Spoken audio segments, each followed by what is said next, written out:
அன்பான தமிழ் பேசும் உறவுகளை மீண்டும் ஒரு காணொலியில் சந்திப்பதிலே பெருமகிழ்ச்சி அடைகின்றேன். என்னுடைய ஏபிஎஸ்சி வெண்ணி யூடியூப்புக்கு ஆதரவு தந்து என்னுடைய ஊழல் எதிர்ப்பு பணிக்கு உங்களுடைய அன்பான ஆதரவை எதிர்பார்த்திருக்கின்றேன்.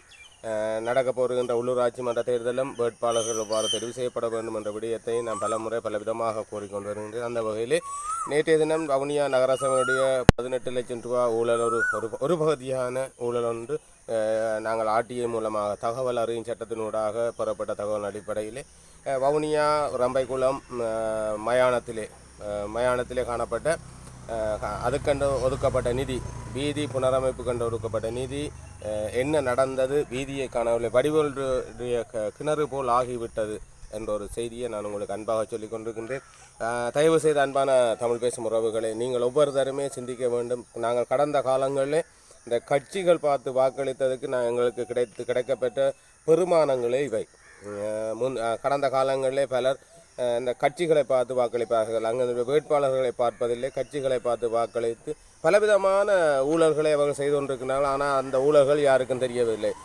இந்த ஊழல் கூட இதுவரைக்கும் யாருக்கும் தெரியாது. 2020ஆம் ஆண்டு நடந்த ஊழல் நான் 2025ஆம் ஆண்டிலே பிடித்திருக்கின்றேன்.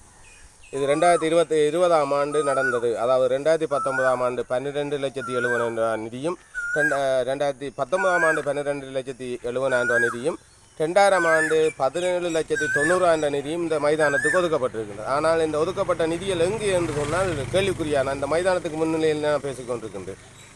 ஒதுக்கப்பட்ட நிதி எங்கு என்று சொன்னால் தெரியாது. இது விடயமாக உரியார் இடத்தை அவர்கள் தார் வீதி அமைக்கப்பட்டிருக்கிறது, உறுதிப்படுத்தப்பட்டிருக்கு, நாங்கள் கொடுப்பன வழங்கியிருக்கோம் என்று தான் அவர்கள் அதிகாரிகள் சொல்கின்றாலே தவிர ஆனால் வீதியை காட்டுவதற்கு அவர்கள் தயாரில்லை. அன்பான தமிழ் பேசும் உறவுகளே, இவ்வாறான இன்னும் எத்தனையோ ஊழல்கள் எங்கெங்கே கிடக்கின்றது என்று உண்மையாகவே கண்டுபிடிக்கிறது மிகச் சிரமம். ஆனால் மீண்டும் மீண்டும் உங்களை அன்பாக வேண்டி நிற்கின்றேன். உங்களுடைய கிராமத்துக்கு சேவை செய்யக்கூடிய ஒருவரை வழி அனுப்புங்கள். மீண்டும் மீண்டும் தேவை. உங்களுடைய கிராமத்துக்கு ஒரு சேவை செய்ய கட்சிகள் தயவு செய்து கட்சி பாராதீர்கள். இந்த கட்சிகளால் ஏற்படுகின்ற அவமானங்கள் எங்களை இந்த அவமானங்கள்லாம் எங்களை எங்கேயோ கொண்ட இடத்துல விட்டு கொண்டிருக்கின்றது. உண்மையிலே நான் இந்த தேர்தலை போட்டியிடுவதற்கு தயாராக இருக்கவில்லை. ஆனால் பல கட்சிகள் என்னுடைய விண்ணப்பம் வைத்த போது தான் நான் சிந்தித்தேன், நானும் இந்த தேர்தலுக்கு பொருத்தமானவன் என்றதை நான் சிந்தித்து தான் எனக்கு போட்டியில் இந்த தேர்தல் காலத்திலே கொதித்து நிற்கின்றேன். நான் ஒரு அரச உத்தியோகத்தர். எனக்கு உண்மையிலே இந்த அரசியல் என்று தேவையே இல்லை. ஆனால் எங்களுடைய கிராமங்கள் தொடர்ந்தும் பாதிக்கப்பட்டிருக்கின்றது. பாராமுகமாக இருந்துவிட முடியாது என்பதிலே நான் ஒருவனாக இருக்கின்றேன். தொடர்ச்சியாக இந்த கட்சிகள் ரீதியான வேட்பாளர் தெரிவுகளால் ஏற்படுகின்ற ஊழல்கள், சாதாரணமாக ஒரு நிம்மதியாக உறங்கி கொண்டிருக்கின்ற ஒரு மனிதன் உறங்குகிற இடத்திலேயே நீங்கள் அங்கே அதுக்காக அமைக்கப்பட்டிருக்க 18 லட்சம் ரூபா நிதியை சூறையாடி இருக்கிறீங்கன்னா நீங்கள் எல்லாம் எவ்வாறு எப்படிப்பட்ட மனிதர்கள்?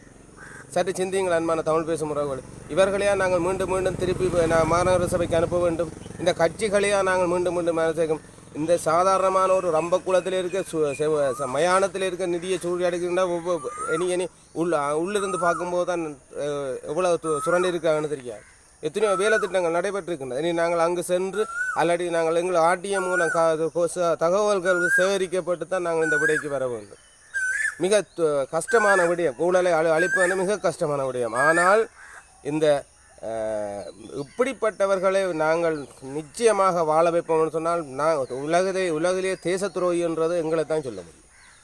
மீண்டும் மீண்டும் தவறு இழைப்பவர்களை நாங்கள் மீண்டும் மீண்டும் அரசியல்வாதி ஆக்குவது, தவறு இழைத்த பின்னும் அவர்கள் தவறு இழைத்தார்கள் என்றது, தவறு இழைத்த கட்சிகள் உண்மையிலே ஒரு வேட்பாளர் அவர் தவறு இழைத்த அந்த கட்சி அவர்களுக்கு தண்டனை வழங்கி இருக்க வேண்டும்.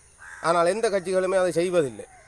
பாராமுகமாக இருந்து விடுகின்றார்கள். அவர்கள் வேட்பாளரை மாற்றுகின்றார்கள். இதான் அவர்கள் செய்கின்றார்கள். வேட்பாளர்கள் அதே வேட்பாளர் திருப்பி அதே செய்கின்றார். ஆனால் அந்த தவறு விட்ட வேட்பாளருக்கு இவர்கள் வழங்கிய தண்டனை என்ன? கட்சியிலிருந்து விலக்கியது. அவர் இன்னொரு கட்சியில் போய் போட்டியிருக்கிறார். இதுதான் தற்போது நடைபெற்று கொண்டிருக்கின்றது. ஊழலை பிடிக்கிறதுக்கு போனால் அவர்களை எந்த கட்சியும் ஏற்றுக்கொள்வதில்லை. ஊழலை காட்டி கொடுக்க போனால் அதை எந்த கட்சியும் ஏற்றுக்கொள்வதில்லை. ஆனால் நீங்கள் அன்பானவர்களே சற்று சிந்திச்சு பாருங்கள். ஊழலை செய்வதற்கு சகல கட்சிகளும் ஆதரவு வழங்கி கொண்டிருக்கின்றன. சகல கட்சிகளும் அவர்களை ஆதரித்து கொண்டிருக்கின்றன. மிக அன்பாக வடிவாக சிந்தித்து பாருங்கள். ஒரு இடத்திலே அவர் ஊழல் செய்திருக்கின்றார் என்று சொன்னால் அவரை அடுத்த தேர்தலில் இன்னொரு கட்சியெல்லாம் கேட்டுக்கொண்டிருக்கின்றார். அப்போ அவர்களுக்கு இந்த கட்சிகள் நாங்கள் கட்சிகளை பார்த்து நிச்சயமாக எங்களுடைய பொருளாதாரத்தை இழக்கின்றோம். மிகவும் அன்பான தமிழ் பேசும் உறவுகளை மீண்டும் மீண்டும் சொல்லுகின்றேன். இந்த 18 லட்சம் ரூபா சூறையாடின அந்த இடத்திலிருந்து நான் பேசிக்கொண்டிருக்கின்றேன். ரம்பக்குள வாழ் மக்களே, நீங்கள்லாம் சிந்திக்க வேண்டும். யாரை வேட்பாளராக்க வேண்டும், எவ்வாறு பட்டவரை வேட்பாளராக்க வேண்டும். அது மட்டுமில்லை, இந்த வடமாகாணத்தை நான் சொல்லுகின்றேன். வடமாகாண சகல